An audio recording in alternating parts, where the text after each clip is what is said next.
the intention for this event is, first of all, it is an invitation for conversation. So it is not a lecture or a talk.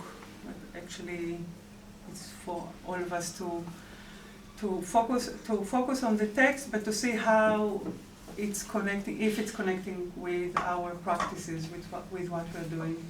And in our meetings, there is always room to say, wait, I don't understand this point, and then we're all waiting. So it's all nice and easy, no trying to catch. A non-profit organization, and it was dissolved in 1988. But that's what inspired us, because this is what we are doing. We are meeting once a month and we are learning together, basically. So that's that. Now, do people have a copy of Van Manen's text? And you can follow, it's easier to follow.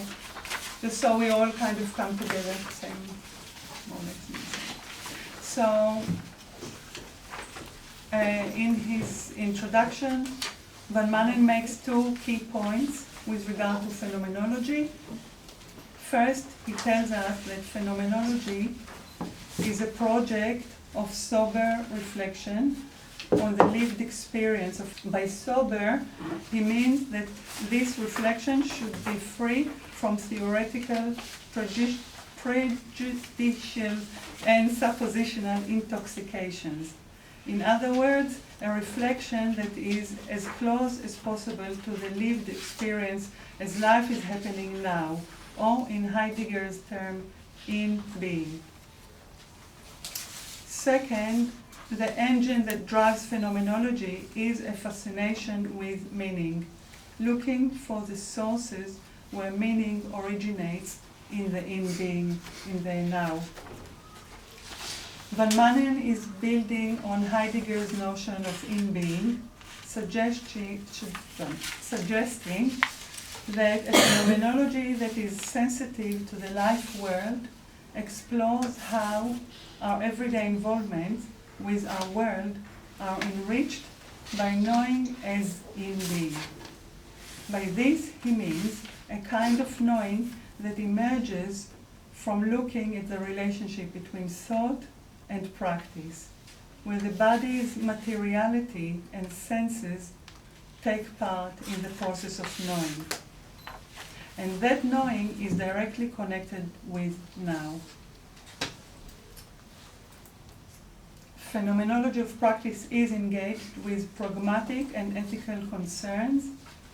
The aim is not to produce a prescriptive method or tool with regard to how to act, but to open up a space to consider the relationship between being and acting, between who we are and how we act, between thoughtfulness and tact.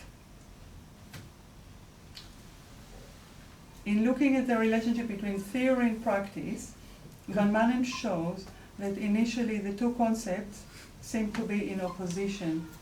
However, this division may be too simplistic. Van Manen quotes Gadamer, who asks whether it is not so much theory, but practice itself that points to the sources of meaning of our lives. Pathic knowledge is knowledge that comes from the everyday involvement with the world, from our senses and actions. Although theorists attended to the question of practice, it remains an elusive notion. Van Manen critiques the pervasiveness of technological and calculative practice.